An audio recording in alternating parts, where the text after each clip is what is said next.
abalar. Teu amor não falha.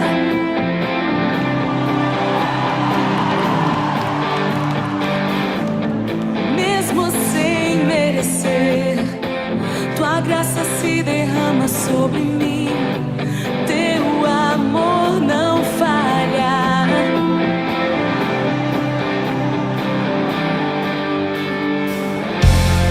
Tu és o mesmo pra sempre. Teu amor não muda. Se o choro dura uma noite, a alegria vem pela manhã. Se o mar se enfurecer,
Boa noite, irmãos. Paz do Senhor Jesus. Boa noite a todos que nos assistem também nesse momento. Você que faz parte da nossa comunidade, você também que não faz parte da nossa comunidade, eu quero que a paz do Senhor esteja com todos vocês. Eu quero compartilhar com vocês nessa hora um texto que se encontra lá em Lucas, no capítulo 17, do versículo 20 ao versículo 37, e depois no capítulo 18, versículo 1 ao 8. Nós vamos ler assim, Lucas 17, do versículo 20 ao versículo 37. Certo dia os fariseus perguntaram a Jesus: quando virá o reino de Deus? Jesus respondeu: o reino de Deus não é detectado por sinais visíveis. Não se poderá dizer, está aqui ou está ali, pois o reino de Deus já está entre vocês. Então ele disse aos seus discípulos: aproximam-se os dias em que desejarão ver o tempo do Filho do Homem, mas não o verão. Dirão a vocês: vejam, lá está, ou aqui está ele, mas não o sigam. Porque assim como o relâmpago lampeja e ilumina o céu de uma extremidade à outra, assim será no dia em que vier o Filho do Homem. Mas primeiro é necessário que ele sofra terrivelmente e seja rejeitado por esta geração. Quando o Filho do Homem voltar, será como no tempo de Noé. Naqueles dias o povo seguirá a sua rotina de banquetes, festas e casamentos, até o dia em que Noé entrou na arca e veio o dilúvio que destruiu a todos. O mundo será como no tempo de Ló. O povo se ocupava de seus afazeres diários, comendo, bebendo, comprando, vendendo, cultivando, construindo, até o dia em que Ló deixou Sodoma. Então fogo e enxofre ardente caíram do céu e destruíram todos. Sim, tudo será como sempre foi até o dia em que o Filho do Homem for revelado. Nesse dia, quem estiver na parte de cima da casa, não desça para pegar suas coisas. Quem estiver no campo, não volte para casa. Lembre-se do que aconteceu à esposa de Ló. Quem se apega à própria vida, perderá. Quem abrir mão da sua vida, a salvará. Aquela noite, 2 pessoas estarão dormindo na mesma cama. Uma será levada e a outra será deixada. 2 mulheres estarão moendo cereal no moinho. Uma será levada e a outra será deixada. 2 homens estarão trabalhando juntos no campo. Um será levado e o outro deixado. Senhor, onde isso acontecerá? Perguntaram os discípulos. Jesus respondeu: onde estiver o cadáver, ali se ajuntarão os abutres. Capítulo 18, versículo 1.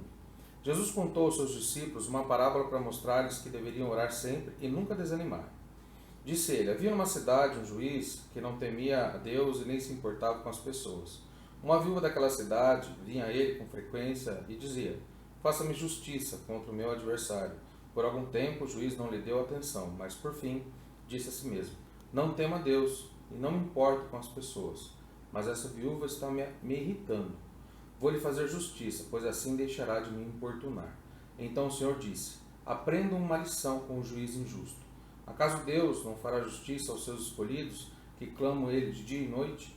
Continuará a adiar as suas respostas, e eu afirmo que ele lhes fará justiça e rápido. Mas quando o Filho do Homem voltar, quantas pessoas com fé ele encontrará na terra? Vamos orar. Senhor, obrigado pela tua palavra. Obrigado pela instrução da tua palavra, Senhor, e como ela tem nos alertado e nos colocado nesse momento, ó Pai, de tanta reflexão, intimidade com o Senhor, conhecimentos que outrora não haviam sido revelados. Obrigado, ó Pai, por isso. Abençoa a tua igreja, abençoa os meus irmãos, abençoa todos aqueles, ó Pai, reunidos nos mais diversos lugares nessa hora, que sejam alcançados pela tua palavra. Que ela, Pai, por si só venha resgatar, ó Pai, aquele que necessita de resgate, venha ser o alimento daquele que precisa ser alimentado e venha ser a vida pulsante na veia daquele que precisa de vida. Nós te agradecemos nessa noite, em nome de Jesus. Amém. Irmãos, essa última parábola da viúva persistente, ela vem após o ensino de Jesus sobre as aflições vindouras. Mas o que eu quero meditar com os irmãos nessa noite, ela vem também ligada à mensagem que foi pregada nessa manhã, que está no nosso canal, a mensagem que foi pregada hoje. E se você entrar lá e não assistiu essa mensagem ainda, ela está à disposição, você pode assistir em outro tempo. Mas nós precisamos buscar a paz. E a paz só vem quando as pessoas começam a orar. Quando nós começamos a orar. E Jesus faz essa recomendação aos discípulos, e no final do capítulo 17, como nós lemos no versículo 37, Jesus dá uma resposta ali a uma pergunta: Senhor, quando tudo isso acontecerá? E aí Jesus respondeu: aonde estiver o cadáver, ali se ajuntarão os abutres. Esse provérbio, que na verdade ele é enigmático, que Jesus diz ali nesse momento, ele sugere que os sinais que são mencionados por Jesus indicarão a proximidade do fim. As aves ali são juízo. O abutre e algumas outras traduções dizem como águias e aves de rapina. E os abutres e as aves de rapina, quando identificam suas presas, rapidamente vão em direção a elas.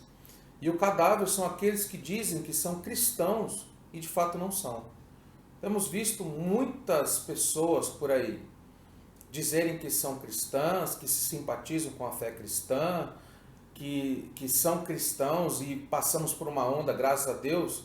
Eu não sei se ainda esse título ainda continua sendo moda, mas muitos diziam que eram evangélicos. Muitos dirão que são, quando de fato, na verdade, nunca foram e precisam um dia ser, se arrependerem dos seus pecados.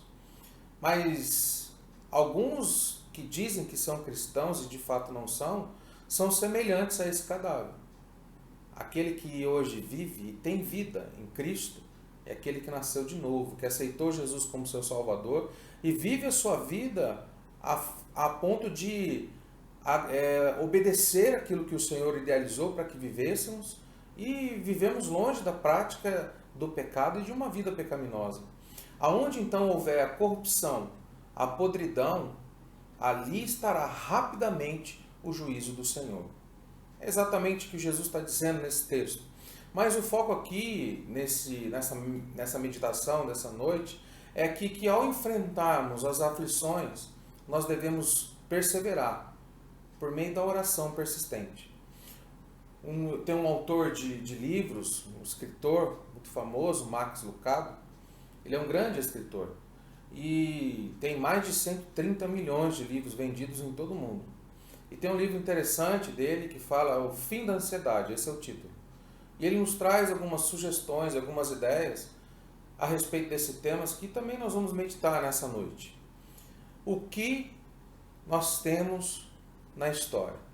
Essa história que nós lemos. Nós temos aí uma autoridade, que é uma autoridade corrupta, e o texto deixa muito claro isso. Nós temos também uma mulher irritante e uma mulher persistente. E nós temos também narrado nessa história um ato de bondade, mas é um ato de bondade que foi relutante. Não foi espontâneo, não foi imediato. Nós não vemos aí nada de compaixão e nem de preocupações. Mas tem uma mensagem nessa história? Será que tem uma mensagem nessa história? Será que Deus é esse juiz relutante? Será que nós somos essa viúva marginalizada? Oração tem a ver com incomodar a Deus até que Ele ceda e nos conceda aquilo que nós queremos? É essa meditação que nós vamos fazer. É uma parábola, na verdade, que Jesus conta de contraste e não de comparação. É o que Jesus está dizendo. É um contraste entre aquele que faz e o que fez nessa parábola e o contraste que se apresenta diante de Deus e de nós. O juiz lamentou, ele se queixou e murmurou, mas no fim ele deu uma decisão justa para o caso. Deus não é o juiz relutante. Nessa história que nós vemos, também nós não somos como a viúva. Ela era a última da fila na sociedade em que eles viviam. Não sei se vocês sabem que as viúvas, elas eram colocadas de lado mesmo. Elas eram desprezadas pela sociedade. Quando, na verdade, não é essa comparação que devemos fazer. Não somos nós, porque nós somos filhos de Deus. E quem é filho de Deus, irmãos, não é o último da fila. O filho de Deus é o primeiro da fila. Nós que de fato aceitamos o Senhor como nosso Salvador, nós somos o primeiro da fila. Nós somos cordeiro com Cristo. Nós somos herdeiros das promessas e da herança do Senhor. Nós precisamos entender isso. O que Jesus está dizendo aqui, que a qualquer momento nós podemos recorrer a Deus. Qualquer momento. E o interessante é que, às vezes nós pensamos que nós estamos importunando. E às vezes alguns irmãos, quando precisam entrar em contato comigo, eu fico até mesmo às vezes triste, né? Pela minha cara de bravo, sei lá, pela maneira como às vezes eu falo, pelo tom de voz. Alguns quando me ligam e dizem assim, pastor, desculpe te incomodar. Irmão, qual é a minha função na igreja? Eu sou o que da igreja? Eu sou o pastor da igreja. É óbvio que nos momentos em que eu não puder te atender, eu não vou te atender. Mas se eu te atender, se você me ligar, se você me mandar uma mensagem e eu prontamente te responder, para mim não é incômodo nenhum. Na verdade é um chamado que Deus colocou na minha mão e eu preciso executar e exercer esse chamado com amor. E tudo que eu faço em prol do reino de Deus, eu faço para o Senhor. Então, para mim não é nenhum incômodo atender você. E se para mim, que sou um homem humano, cheio de falhas, não é incômodo neste momento, quanto mais para o nosso Deus, quanto mais para o Senhor, quanto mais para o Criador. E nós estamos no primeiro lugar da fila. Nós estamos na categoria de filhos. E quem é pai, quem é mãe, sabe muito bem que um pedido de um filho, como ele causa um transtorno no coração de um pai. É um transtorno quando nós não conseguimos atender o pedido do filho, mas quando nós temos a possibilidade de atender o pedido de um filho, é uma alegria tremenda poder fazer. Deus, no seu relacionamento conosco, é dessa maneira. Então você pode a qualquer momento recorrer a Deus, chegar até o Senhor. Ele ama o som da sua voz. Ele gosta de te ouvir. Ele nunca deixa você na linha de espera. E nem diz para você ligar mais tarde. Ele também não se incomoda. E ele não pede para o secretário dele, que alguns dizem que é Pedro, uma brincadeira aqui. Ele não pede para o seu secretário dizer e falar que não está.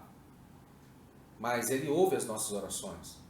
Às vezes ficamos extremamente irritados quando nós ligamos a alguma prestadora de serviço e nos colocam naquele modo de espera, ouvindo a musiquinha do gás. E a gente fica impaciente. Hoje de manhã trabalhamos a paciência também. Ficamos impacientes. O canal de relacionamento com o nosso Deus, ele nunca está impedido. Ele nunca está congestionado. Ele nunca está fora do ar. Ele nunca está interrompido porque as redes não funcionam. O nosso canal de comunicação com o Senhor, ele sempre está livre. Queridos, você precisa entender que o nosso Deus é um Deus onipresente, onisciente e onipotente. Ele pode nos atender e ele atende a cada um dos seus filhos espalhados por toda a face da terra no mesmo instante. Agora que estamos meditando na palavra de Deus, provavelmente existem pessoas espalhadas pelo mundo todo fazendo a mesma coisa que nós. E todas essas maneiras de adoração, de súplicas diante do Senhor, Ele está ouvindo e está atendendo a todas elas. Amém?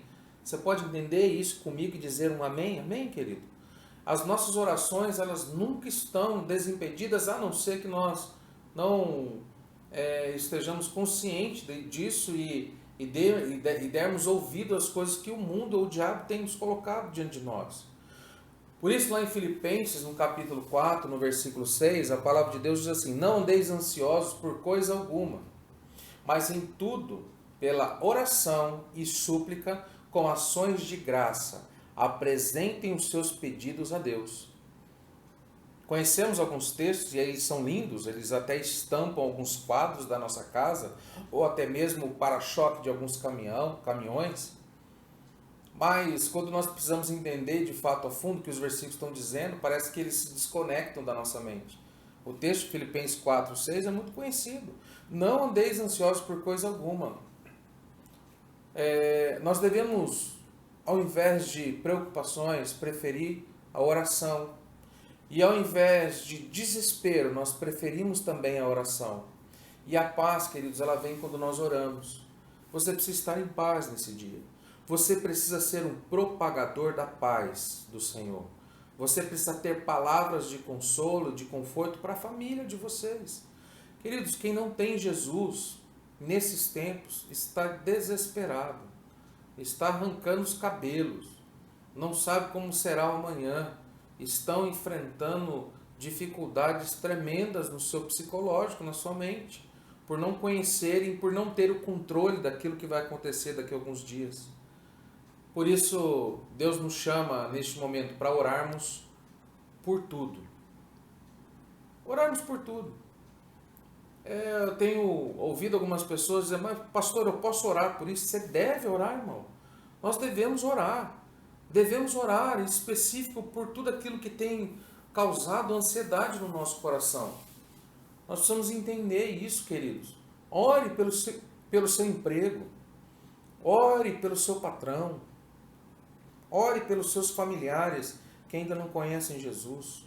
Ore pela nossa igreja.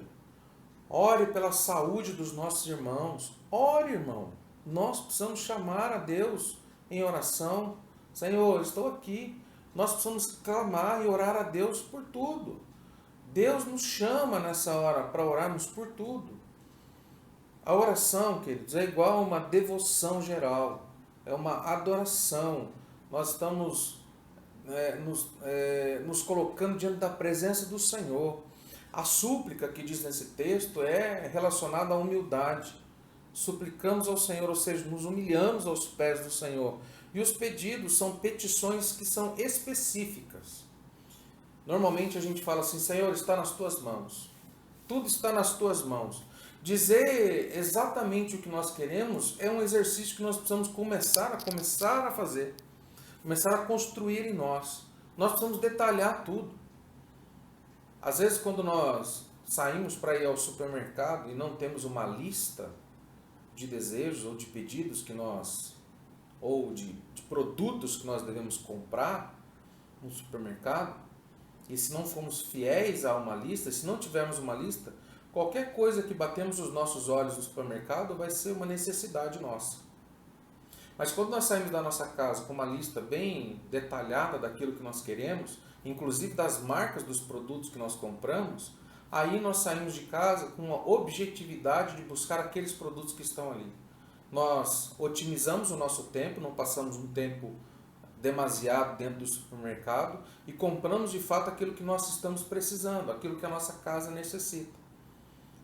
Nós fazemos isso na nossa vida comum, no nosso cotidiano, mas quando as coisas estão relacionadas ao Senhor, até mesmo por conhecer e por saber que Ele é onisciente, que Ele é onipotente, que Ele é onipresente, nós dizemos assim para o Senhor, Senhor, está nas tuas mãos. O Senhor sabe de todas as coisas, essa é a minha oração. Quando na verdade nós precisamos ser específicos naquilo que nós queremos. Lucas, no capítulo 18, no versículo 41, eu quero que você olhe esse texto comigo. Lucas capítulo 18, no versículo 41, Lucas 18, 41, diz assim, o que você quer que eu lhe faça? Sabe que pergunta foi essa? Querido, presta atenção no que eu estou dizendo para você. Jesus está diante de uma pessoa cega. Parece brincadeira, né? O que um cego quer que aconteça com ele? Não, é o que Jesus pergunta para ele. Ei, você, o que você quer que eu te faça? Jesus sabia que ele era cego. Mas Jesus ali, nesse momento, pergunta a ele, né? Pergunta para o cego o que eu queria que ele fizesse. O que você quer que eu faça por você? Jesus queria ver o homem articular o seu pedido de fato. E o mesmo que Jesus fala para este cego, ele diz para nós hoje. O que você quer? Articule o seu pedido. Fala, abra a tua boca. Irmãos, as angústias que têm nos afligido nesses dias, você precisa colocar diante do Senhor. Senhor, eu não sei como vai ficar o meu emprego. Mas, Senhor, detalhe tudo, detalha. Coloca nos detalhes aquilo que você sonhou, aquilo que você idealizou. Querido, tudo está no controle, nas mãos do Senhor. Nada foge ao controle do Senhor. E nós temos 3 razões para nós pensarmos assim. Pensarmos que o Senhor quer que você articule e o Senhor quer que você detalhe o seu pedido. Ele quer isso de nós. Primeiro, a oração específica é uma oração séria. Se eu te ligar hoje e disser assim para você, ó, eu vou passar aí na sua casa essa semana. Você vai dizer assim para mim, tudo bem, pastor. Mas se eu te ligar e falar assim, meu querido irmão, eu vou passar aí na sua casa amanhã às 7 horas da noite que eu quero falar sério com você. Ou seja, quando nós oferecemos pedidos específicos, Deus tem a mesma reação que você teve agora ao ouvir esse meu pedido. Quando nós não detalhamos de fato aquilo que nós queremos, não quer dizer que Deus não deixou de saber aquilo que nós queremos. Mas Deus quer que você articule os seus pedidos a Ele. Em segundo também, a oração específica é uma oportunidade de nós vermos a ação de Deus. Vemos a ação de Deus e também um outro lado de ver a ação de Deus. A oração específica também é para vermos Deus em ação. Olha só, quando Ele me responde os pedidos que são específicos, a nossa fé aumenta. Eu me lembro que nesse trabalho que eu estou, em determinado momento, eu trabalhei lá como temporário. Eu recebi um convite para dar um módulo, um módulo de aulas naquele lugar. E eu me lembro muito bem, no último dia de contrato meu, qual foi a minha oração? Falei, Senhor, eu quero trabalhar aqui neste lugar, dando aula aqui neste lugar. Foi específico o meu pedido. Eu não quero ser... Senhor, não disse assim para Deus, eu quero trabalhar dando aula. Eu disse, Senhor, eu quero trabalhar aqui neste lugar e eu quero trabalhar dando aula aqui. Eu quero ser professor efetivo aqui neste lugar. Passaram alguns meses, né, eu fui convidado para um processo seletivo, participei do processo seletivo, fui contratado. Estou trabalhando neste lugar até hoje. O Senhor quer que você faça pedidos específicos. Nós nos lembramos de vários pedidos específicos. Né? Alguns irmãos que falam, Senhor, algumas irmãs dizem, eu quero engravidar, mas eu quero um menino, eu quero uma menina. E quando Deus concede alguns pedidos específicos, nós ficamos muito felizes e nós vemos ali o quanto Deus é maravilhoso e responde os nossos pedidos nos mínimos detalhes. Você quer ver a ação de Deus nos mínimos detalhes na sua vida, irmão?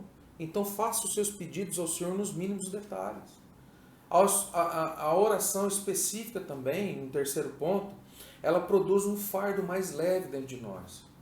Muitas são as ansiedades que nos ameaçam, porque elas são mal definidas e às vezes elas são vagas. Por exemplo, segunda-feira amanhã eu tenho uma reunião por Skype com minha gestora, com a nossa equipe. E a oração não deve ser assim, Senhor, abençoa minha reunião amanhã. Vou dar um exemplo para você como deve ser essa oração. Senhor, amanhã eu tenho uma reunião muito importante de trabalho. E olha, tudo que tem acontecido tem me deixado muito ansioso à espera de um bom resultado profissional para nós, para mim. Mas às vezes a minha chefe ou as pessoas que estão ali, eles me oprimem e me deixam mal. Senhor, que eu tenha boas recomendações a fazer, que eu tenha sabedoria para dizer as palavras certas na hora certa. É uma oração específica, irmão. Nós precisamos ser assim com o Senhor. Nós precisamos detalhar exatamente e colocar nas mãos do Senhor. Nós não estamos aqui, eu não estou aqui ensinando para você uma fórmula mágica, uma fórmula secreta, né? Afinal, Deus é o nosso Pai. E nós, como filhos, nós o honramos quando dizemos exatamente o que nós estamos precisando. Mas Deus sabe que nós precisamos, pastor. Tudo bem, querido, mas nós estamos honrando ao Senhor, dizendo, Senhor, é assim. E nós também não estamos dando uma ordem para o Senhor. Nós estamos direcionando as nossas orações, confiando no Senhor e detalhando para que isso não venha fazer com que isso venha nos sufocar. Hoje de manhã meditamos falando da palavra ansiedade, que no grego significa sufocamento ou estrangulamento. As pessoas estão sendo sufocadas por esse sentimento e não sabem de onde vem. Hoje nós precisamos nos libertar disso. 1 Pedro, no capítulo 5, no versículo 7, diz assim: lancem sobre ele toda a ansiedade, porque ele tem cuidado de vocês. Irmão, você parou para pensar nesse texto? Olha esse primeiro verbo que fala lançar. É um verbo que nós utilizamos muito no meio esportista. Lançar. O lançamento de algum implemento, de algum objeto. Lançamento de dardo. Lançamento de disco. Né? E aí olhamos para esse gesto como eu deslocar um objeto. Lançar é deslocar um objeto intencionalmente até de um ponto para um outro ponto. Quando a palavra de Deus diz assim, que nós devemos lançar toda a ansiedade, esse dizer de lançar quer dizer que a nossa primeira resposta quando nós estamos ansiosos é pegar essa nossa ansiedade, aquilo que tem nos estrangulado, e lançarmos na direção do Senhor. Irmão, não é seu esse abacaxi. Você lança essa ansiedade nas mãos do Senhor.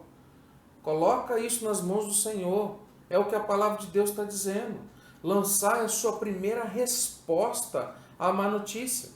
Lança essa má notícia que tem chegado até você. Você está percebendo que está uma ansiedade brotando dentro do teu coração? Lança ela na direção do Senhor.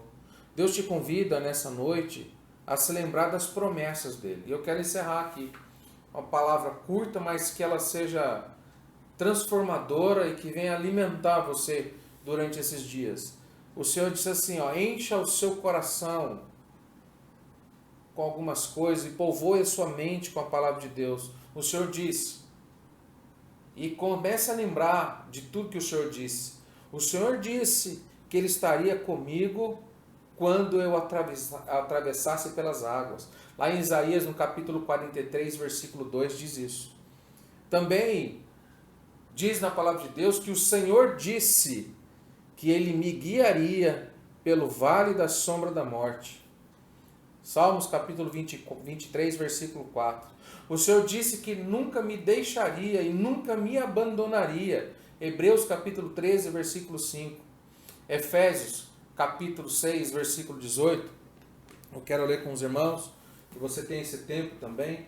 Abra a tua Bíblia lá em Efésios.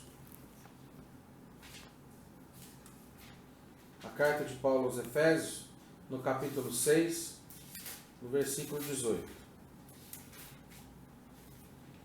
Efésios, capítulo 6, versículo 18. Diz assim: ore no Espírito, em todos os momentos e ocasiões. Permaneçam atentos, sejam persistentes em suas orações, por todo o povo santo. Orem no Espírito, em todos os momentos e em todas as ocasiões. Irmãos, o caminho para a paz de alguns tem sido um caminho esburacado, cheio de entulho. Mas o caminho para a paz verdadeira, ele tem que ser pavimentado com oração. O caminho para a paz tem que ser pavimentado com oração. Menos consternação e mais súplica. Menos pensamentos ansiosos e pensamentos cheios de oração. À medida que você ora, a paz de Deus guardará o seu coração, guardará a sua mente e estará livre de todas essas coisas. Eu espero que você tenha tido tempos de qualidade de oração com o Senhor. Se assim não ainda o fez, que inicie a partir de hoje. Eu quero lançar um desafio para a nossa igreja. Eu quero lançar um desafio para você. Todos os dias nós estaremos em oração. Todos os dias nós estaremos em oração ao meio-dia e à meia-noite. E depois nós vamos intensificar essas orações. Então nós vamos orar todos os dias em prol da igreja, em prol dos pedidos coletivos nossos. Mas as suas orações, elas não precisam se resumir somente a esses dois tempos. Então, todos os dias, à meia-noite e ao meio-dia, nós estaremos em oração como igreja. E aí você, onde estiver, para um tempinho, lembre-se desse propósito. Nós já estamos num propósito de leitura da Palavra de Deus. Nós agora entramos nesse propósito de oração. Oração ao meio-dia e oração à meia-noite. E em breve o Senhor vai nos dar outras estratégias para andarmos, para caminharmos. Nós precisamos entender que a mensagem do Senhor precisa ser propagada. Então, se você foi abençoado com essa mensagem, que você encaminhe para aqueles que você conhece. Manda essa mensagem para aqueles que têm vivido tempos de ansiedade, para que eles aprendam com o Senhor e para que eles entendam o texto que nós meditamos nessa noite, que se encontra lá em Filipenses capítulo 4, versículo 6. Não andeis ansiosos por coisa alguma, mas em tudo, pela súplica, pela oração, com ações de graça, apresente os seus pedidos a Deus. Assim nós precisamos ser. Assim nós precisamos nos comportar como igreja. E eu te abençoo nessa hora, com todas as sortes de bênçãos na tua vida. Em nome de Jesus, eu quero orar com você, quero orar com tua família. Se você estiver reunido agora com tua família, dê as mãos aí dentro da sua casa. Nós vamos fazer esse círculo de oração, essa corrente de oração agora nesse momento, para que o Senhor retire do nosso coração todas as preocupações que têm tirado o nosso sono. Em nome de Jesus, Pai, a tua igreja está reunida nesta hora em oração.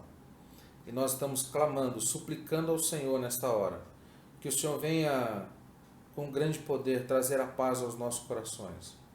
Nos dar a paz, Senhor, que a tua palavra diz que é uma paz que está acima do que nós entendemos. Senhor, nós recorremos à tua palavra nessa noite.